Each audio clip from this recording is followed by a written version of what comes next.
Come, walk with me. Rome is already awake, and the day has begun making demands. The question is not what the city will do, but what sort of man I will be within it. That jar was whole a moment ago. Now it is clay on stone. One man curses fortune, another reaches down to help.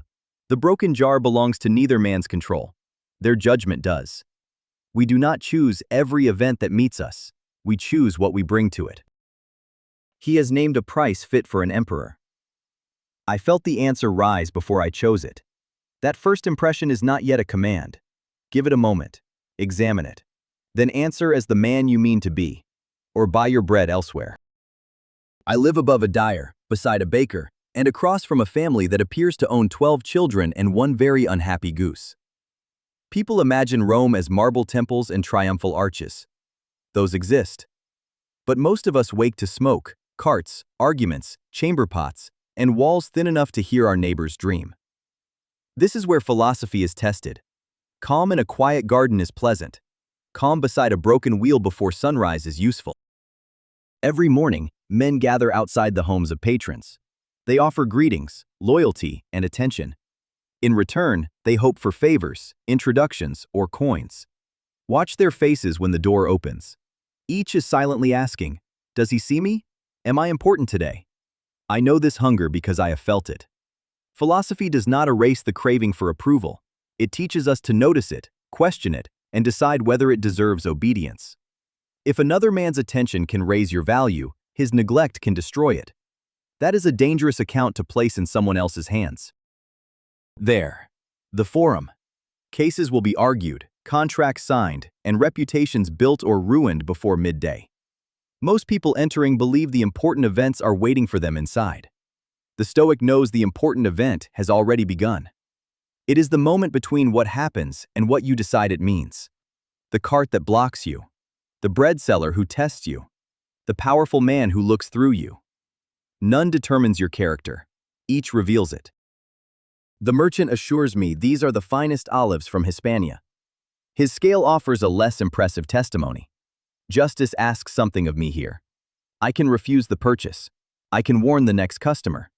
I can bring the false weight to an official. What I cannot do is force a dishonest man to love honesty. Anger would only let his conduct govern mine. Justice requires action, certainly. But anger is not the action. It is an additional burden, and unlike the false weight, it is one I would place upon myself. At the public fountain, citizens, freed people, laborers, and the enslaved wait for the same water.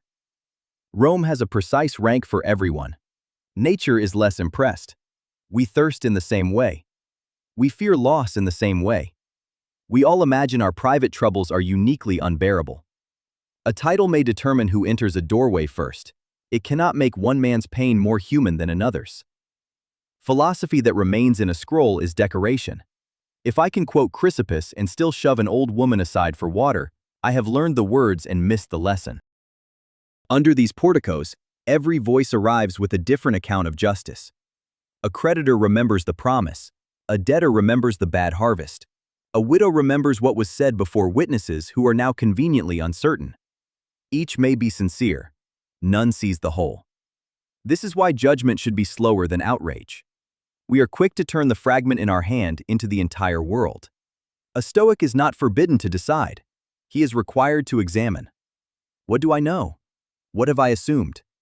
What part of my certainty is merely wounded pride wearing a philosopher's cloak? Before I leave home, I try to rehearse the day, not the events themselves, because those belong to fortune, but the part I intend to play in them.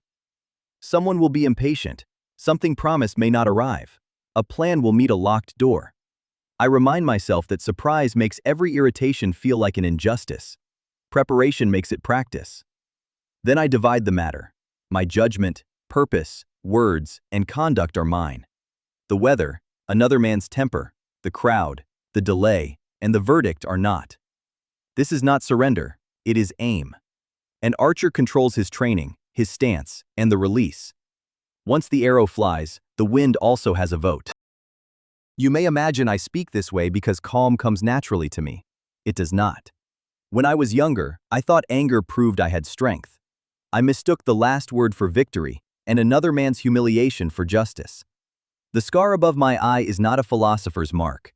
It is the receipt from an argument that should have ended 3 sentences earlier. Philosophy did not transform me in an afternoon. It gave me a place to begin, and then the inconvenience of beginning again every day. I still feel the first heat of anger. I still want approval. I still rehearse clever answers long after they would be useful. The practice is not never falling. It is noticing sooner, rising with less vanity, and causing less damage on the way down. Tomorrow I travel east to Nicopolis, where Epictetus teaches. He was born enslaved and later became free, though he would ask whether legal freedom is enough. A man may own property, command servants, and enter every door in Rome while remaining chained to fear, appetite, reputation, and anger. Another may lose nearly everything external and still guard the faculty by which he judges and chooses. I do not romanticize chains. Injustice remains injustice. But Epictetus presses a harder question.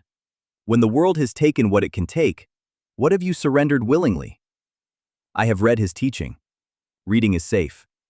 I want to hear the severity of it from the man himself, and discover which parts of my philosophy survive the road.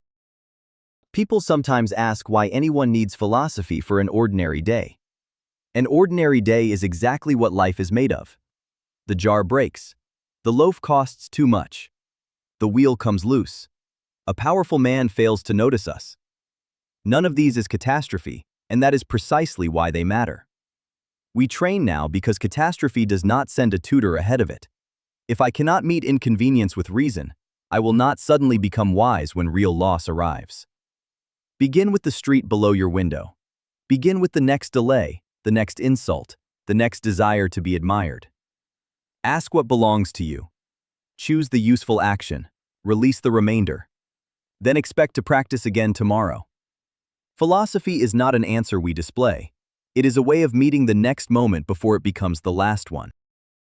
Tomorrow, I leave Rome and travel east to meet Epictetus, the man who teaches free people what freedom requires. If you wish to come, be at the gate before sunrise. Bring little. The road will supply the inconvenience. If this morning gave you something useful, share it with someone walking through a difficult day. Like the journey, subscribe to the Stoic archive and tap the notification bell so you are called when we set out again. Until then, choose carefully what you call good, what you call bad, and what you permit to command you. Rome will test the lesson soon enough.